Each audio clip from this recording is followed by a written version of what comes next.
El Harfuch acaba de desmantelar uno de los narcolaboratorios más grandes que se ha podido registrar hasta la fecha en el país mexicano, en donde se dice que podían producir más de 10 toneladas de narcóticos al día.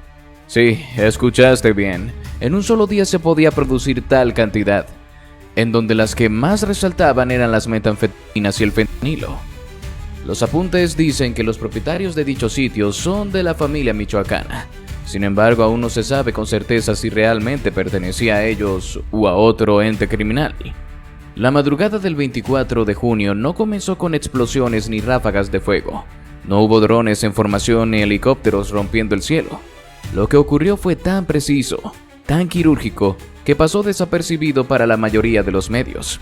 Pero para los que lo sabían, para los que habían leído entre líneas, para los que estaban al tanto de la operación codificada como Trueno Silente, esa noche fue una declaración de guerra silenciosa. El Estado mexicano y la DEA habían asestado un nuevo golpe quirúrgico al corazón de la nueva familia michoacana. La información había llegado desde lo más improbable. Un correo cifrado reenviado desde Alemania a una estación encubierta en Texas. Contenido aparentemente banal, pero con coordenadas disfrazadas de fechas. Cuando los analistas de la DEA cruzaron esos datos con patrones de tráfico satelital en Guerrero, algo llamó su atención. Una zona selvática sin carreteras activas mostraba picos de temperatura normales cada 48 horas. Pero no eran incendios ni actividad natural, era algo cíclico, industrial. Lo que disparó las alertas fue que esas coordenadas coincidían con un antiguo complejo minero abandonado desde 1997. La señal térmica era clara. Allí se estaba cocinando algo, pero no mineral. La DEA activó contacto inmediato con Omar García Harfuch, no a través de canales diplomáticos, sino mediante enlace directo, con nombre clave y ubicación sellada. Harfuch, que llevaba semanas siguiendo una cadena de movimientos logísticos entre Uruapan, Coyuca y Tierra Caliente, supo al instante que no era una coincidencia. Lo que se estaba gestando ahí no era un simple taller narco, era otra cosa. Una infraestructura industrial disfrazada de ruina, un monstruo bajo tierra.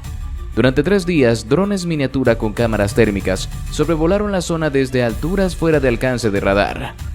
Lo que captaron fue revelador. Entradas camufladas con lonas de color de la piedra, ventilación artificial incrustada en grietas, siluetas moviéndose en horarios alternos y algo más, reflectores apagándose al amanecer, lo que indicaba producción nocturna para evitar detección visual. Todo apuntaba a un laboratorio avanzado, un laboratorio que no producía droga para la calle, sino para la exportación directa. Harfuch ordenó entonces la integración de la DEA, Sedena, FGR y su equipo de operaciones tácticas en una célula compacta. No más de 40 hombres, cada uno con funciones específicas. No iban a entrar como ejército, iban a entrar como bisturí. La zona estaba rodeada de laderas, caminos cerrados, árboles frondosos y visibilidad reducida. Lo único a su favor, la sorpresa. La operación fue lanzada la noche del 23 de junio. Helicópteros Black Hawk despegaron sin luces desde una base temporal al norte de Apatzingán. Al mismo tiempo, 2 vehículos todoterreno disfrazados de camionetas agrícolas ingresaron por rutas secundarias marcadas por antiguos productores de mezcal.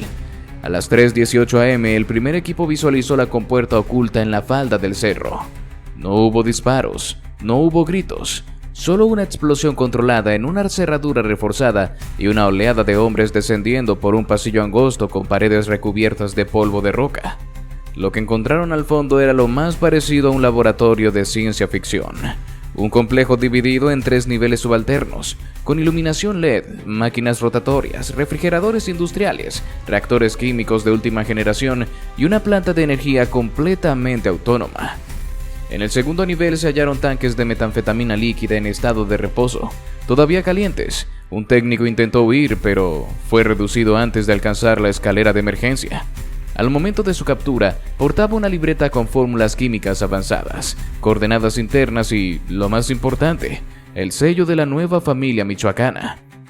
Un rombo negro con 3 líneas oblicuas, ninguna firma, ningún nombre. En el último nivel encontraron lo impensable. No solo materia prima suficiente para cocinar 2 toneladas más de metanfetamina azul, sino un sistema de etiquetado profesional, con códigos QR falsos que llevaban a sitios web con apariencia farmacéutica. La droga no estaba hecha para el narcomenudeo, Estaba lista para ir a clínicas falsas en Texas, veterinarias en Madrid y distribuidores químicos en Marsella. Era metanfetamina diseñada para cruzar aduanas, para burlar inspecciones, para parecer legal. En otras palabras, era metanfetamina con pasaporte. Lo más perturbador no fue eso, fue lo que estaba en las paredes. Cuadernos empotrados con tapas metálicas, diagramas moleculares impresos, procedimientos traducidos al inglés, alemán y francés, manuales plastificados con logotipos alterados de universidades mexicanas, planos de rutas marítimas, guías de evasión fiscal, contratos prellenados con nombres de fundaciones falsas. No estaban cocinando droga, estaban formando cocineros. La detención clave llegó a las 5:04 am, cuando uno de los equipos aseguró una compuerta trasera que conectaba a una salida de emergencia camuflada en una grieta del cerro. Allí intentaba escapar un hombre de aproximadamente 45 años, delgado, con lentes de seguridad aún puestos. No llevaba armas, solo un maletín metálico. Dentro, USBs cifradas, recetas químicas, una libreta con coordenadas en Europa y una carta con membrete de una fundación ecológica española. El nombre del sujeto fue confirmado horas después: Ignacio Velázquez Galván, alias el ingeniero Nacho, el mismo que había sido dado por muerto tras un operativo fallido en el norte de Veracruz en 2019. Estaba vivo y era el cerebro de la operación. En menos de 6 horas, todo el laboratorio fue asegurado. No hubo bajas, no hubo tiros, solo silencio y toneladas de evidencia. Pero ¿cómo fue que se crearon estos primeros laboratorios? ¿Quiénes fueron los primeros en producirlos? Fue en 1978 cuando un par de policías rurales, alertados por denuncias de vecinos que aseguraban ver luces raras y gente entrando de noche con tambos, se aproximaron a una finca en ruinas al sur de Culiacán. No llevaban refuerzos, no sabían qué buscaban, solo siguieron la intuición. Lo que encontraron no era cocaína ni armas. Era algo más crudo: bidones abiertos, restos de cristales pegados a cucharones industriales, máscaras de gas caseras, tubos de vidrio y, sobre todo, ese olor penetrante que les hizo vomitar apenas cruzaron el umbral. Llamaron a la judicial, luego al ejército. Nadie sabía exactamente qué era aquello. La policía científica tardó semanas en analizar los residuos. Finalmente llegó la respuesta: metanfetamina. Un estimulante químico altamente adictivo, producido con pseudoefedrina, ácido clorhídrico, anhídrico acético y otras sustancias legales en dosis pequeñas, pero letales al ser manipuladas como lo hacían allí. El hallazgo pasó desapercibido para el gran público. No se publicó en los periódicos. Las autoridades lo clasificaron como un decomiso aislado, una rareza, un accidente, pero no lo era. Era el primer narcolaboratorio clandestino en México. Y fue solo el comienzo. Pasaron pocos años y los hallazgos comenzaron a multiplicarse. En 1984, en Michoacán, se descubrió una casa abandonada con tambos enterrados, un sistema rudimentario de destilación y restos de cristales pegados a filtros de carbón activado. Alguien se estaba adelantando a su tiempo. Se sospechó por primera vez que detrás no había solo un grupo de improvisados, sino una estructura, un diseño, una mente criminal que no solo quería plantar droga, quería fabricarla. En 1986, la entonces Dirección Federal de Seguridad interceptó en Guadalajara un tráiler que transportaba refrigeradores industriales llenos de tubos de vidrio. Iban marcados como equipo médico, con destino a Sinaloa. El chofer confesó bajo presión que los aparatos no eran para hospitales, era para cocinar lo nuevo, así lo dijo, lo nuevo. Las autoridades estaban desconcertadas. La cocaína venía de Colombia, la marihuana se cultivaba en los valles, la heroína salía del Triángulo Dorado. Pero esto era diferente. Era producción nacional, diseño mexicano y, lo peor, era rentable sin depender del clima, sin necesidad de tierra fértil, sin campesinos, sin sembradíos aéreamente visibles. Se podía hacer en cualquier parte, solo hacía falta una bodega, químicos y un cocinero. El punto de quiebre vino en 1991, cuando un operativo conjunto entre la PGR y la DEA localizó un complejo clandestino en las afueras de Apatzingán. Era un narcolaboratorio disfrazado de rancho, con vacas, silo, establos, pero bajo la tierra, en sótanos encubiertos, operaban 3 laboratorios simultáneos, cada uno con reactores químicos, extractores y toneladas de sustancias precursoras. Allí no solo se producía droga, se enseñaba a producirla. Era una escuela del veneno. Lo que se encontró allí fue suficiente para alarmar incluso a los norteamericanos. Se decomisaron más de 1000 litros de metanfetamina líquida, listas para ser transportadas en botellas de refresco retornable. Un cargamento con destino a Tijuana fue interceptado 2 días después. Las botellas estaban selladas, etiquetadas con marcas conocidas, y su contenido era transparente. Ningún perro detector podría distinguirlo. Era metanfetamina diluida en solventes, lista para ser secada al cruzar la frontera. El gobierno no lo dijo públicamente, pero internamente lo entendieron. Habían abierto la puerta a una nueva era. Los cárteles, acostumbrados a depender de proveedores colombianos o rutas de tránsito, vieron en el cristal una oportunidad de independencia. Ya no era necesario esperar cargamentos, podían crear su propia droga, controlar el flujo y, lo más importante, multiplicar las ganancias sin intermediarios. La metanfetamina se volvió el petróleo del narco mexicano. A mediados de los 90 comenzaron los hallazgos en Jalisco, primero en Tonalá, luego en Tepatitlán, bodegas industriales reconvertidas, naves con pisos de cerámica para facilitar la limpieza, aislantes térmicos, extractores industriales. El patrón se repetía. Lo que antes era artesanal se volvió científico. Y lo más alarmante, la pureza aumentaba. De compuestos que causaban paranoia y agresividad, pasaron a cristales tan refinados que parecían diamantes rotos. Hielo lo llamaban en las calles. En 1997 el impacto ya era innegable. En Baja California las redadas revelaban narcolaboratorios a escasos kilómetros de la frontera, escondidos en casas residenciales, con ventilación encubierta y químicos comprados legalmente por farmacias fantasmas. En un operativo en Mexicali, la policía descubrió un sótano convertido en búnker, con una tabla de producción escrita con tiza. 4 kilos por día. Cada kilo en el mercado de Los Ángeles valía más que una casa. Ese mismo año, la DEA publicó un informe que sacudió los escritorios del gobierno mexicano. La metanfetamina producida en México supera en volumen y pureza la producida en Estados Unidos. El país que había sido sembrado por la amapola y cruzado por la coca, ahora era el principal productor de metanfetamina para Norteamérica. El shock fue inmediato. La opinión pública no entendía cómo un laboratorio podía existir en medio de una ciudad sin que nadie se diera cuenta. ¿Cómo podría una casa común esconder una industria química entera?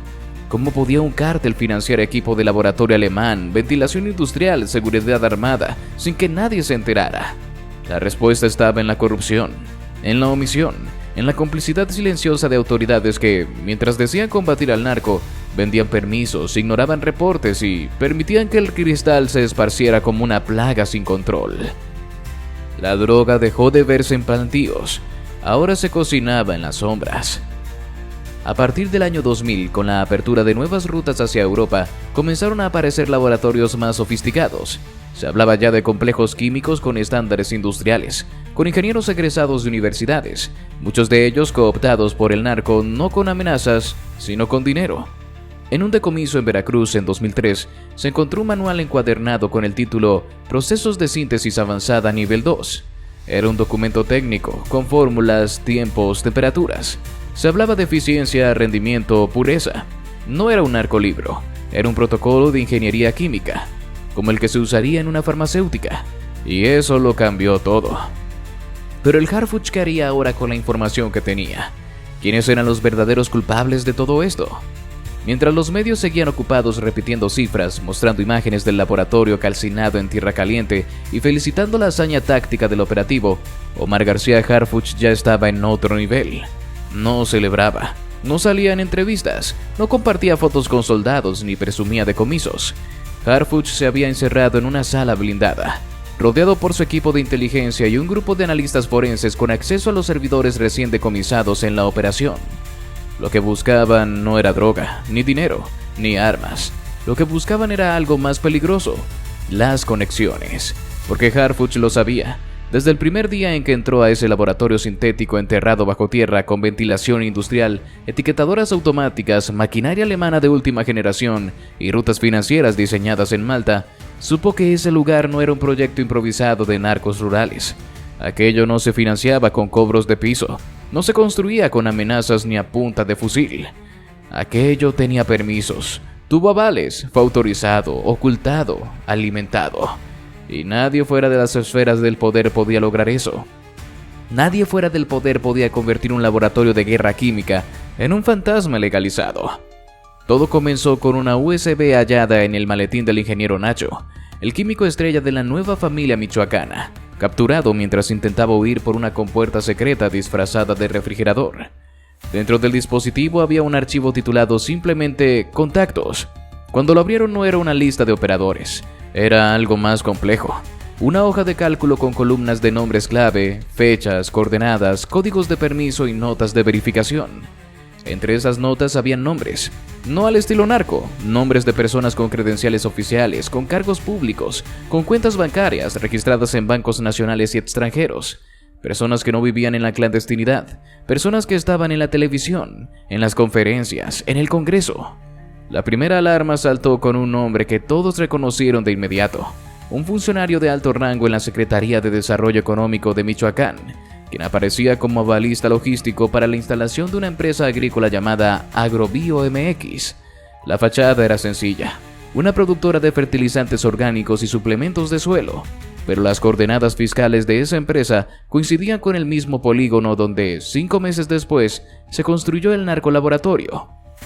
En la hoja de cálculo aparecía la firma de este funcionario al lado de la frase «Autorización especial para operaciones nocturnas». Legal, firmada, sellada. Archivos que pasaron por ventanilla y se procesaron sin levantar sospechas. Pero no era el único. Una segunda entrada mostraba una transferencia realizada desde una cuenta bancaria registrada en Monterrey, a nombre de una consultora medioambiental, por 3.2 millones de pesos. El concepto: estudio de impacto ecológico favorable para modificación de uso de suelo. Lo alarmante no era el monto, sino el beneficiario final. Una fundación cultural vinculada a una actriz mexicana de renombre. Una figura pública, popular, con más de 10 millones de seguidores en redes, promotora de campañas contra la violencia y vocera de fundaciones infantiles. En esa misma hoja aparecía su nombre, junto con una anotación: intermediaria visible, inocente útil, mantener bajo perfil.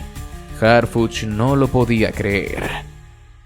Durante años se había enfocado en desmantelar redes logísticas, operativos armados, cadenas de mando entre células criminales, pero lo que tenía frente a él era otra cosa: una estructura de lavado, protección política y mediática tan sofisticada que operaba con las mismas herramientas del Estado: contratos, firmas, declaraciones fiscales. No era la guerra del narco como la conocía. Era una guerra de tinta, de sellos, de discursos bien redactados. Era la fachada perfecta. El equipo cruzó datos con la UIF. Lo que descubrieron fue aún más perturbador. 3 presidentes municipales del oriente de Michoacán, un regidor en Apatzingán y una diputada local aparecían recibiendo depósitos recurrentes de una misma razón social: Fundación Madre Tierra AC. Esa fundación, que oficialmente operaba centros comunitarios y talleres sobre nutrición infantil, había sido premiada por su labor social en televisión nacional y había participado en una campaña de ayuda con una conocida influencer de estilo de vida. La fundación en realidad no tenía centros, no tenía empleados, y su sede era un terreno baldío registrado con una dirección fiscal clonada de otra empresa. Pero lo más explosivo estaba aún por venir. En un teléfono cifrado decomisado a uno de los escoltas del ingeniero Nacho, se encontró una conversación registrada bajo el nombre JL. El número estaba vinculado a un productor de televisión con nexos comprobados con celebridades. En el chat se leía: todo listo para el evento, ya confirmé con ella. Lleva las cámaras y asegúrate de que diga lo de los niños. Le damos lo del huerto comunitario como cobertura, ya sabes. A lo que el otro contestaba: perfecto, en el after arreglamos lo de la otra entrega, pero recuerda, ni una palabra de los tambos. Los tambos eran el nombre clave para los contenedores de precursores químicos. Harfuch cerró los ojos. En ese momento entendió que la guerra que estaba enfrentando ya no tenía frentes visibles. No había enemigos claros. El cártel no era solo la familia michoacana. Era una red que se escondía entre fundaciones ecológicas, asesorías legales, consultoras medioambientales, influencers, artistas, periodistas, funcionarios, todos orbitando alrededor del dinero. Porque ese era el centro de gravedad. El dinero. El verdadero veneno. Los informes se acumularon. Una senadora del centro del país aparecía como firmante en una iniciativa para facilitar el registro de microempresas agrícolas en zonas con dificultades logísticas, justo un mes antes de que se activara el polígono donde se instaló el laboratorio. El documento había sido aplaudido en su momento como un impulso al campo, pero ahora con los documentos cruzados, se sabía que había sido redactado por asesores legales contratados por una consultora que lavaba dinero para la familia michoacana. Una estrella de televisión cuyo rostro estaba en campañas de salud pública había aparecido cobrando presentaciones en comunidades de Guerrero donde, según testigos protegidos, no había ido a dar conferencias, sino a verificar que todo estuviera funcionando bien. Su nombre aparecía en otra lista interna: circuito seguro, disfraz visible, presencia aceptada. Las carpetas de investigación crecían. Harfuch ordenó máxima reserva. Nadie podía saber hasta dónde llegaban los tentáculos. Ni siquiera su propio equipo tenía acceso completo. Lo que estaba descubriendo era más que una red de protección. Era una red de simulación institucional, donde lo legal y lo criminal se mezclaban hasta volverse indistinguibles. A las 3 de la madrugada de ese viernes, Harfuch convocó una reunión en privado con la FGR, la UIF y la Sedena. No llevó PowerPoints ni cifras. Llevó un dossier impreso, con nombres, firmas, rutas financieras, coordenadas, transferencias y grabaciones. Al entregarlo dijo solo una frase: no están vendiendo droga, están comprando país. Y así llegamos al final de este video. Si te gustó, te invito a que nos des tu me gusta para seguir haciendo más videos como este. Además de que no olvides suscribirte y activar la campanita para que no te pierdas ninguno de nuestros nuevos videos. Te deseo un gran día. Hasta la próxima.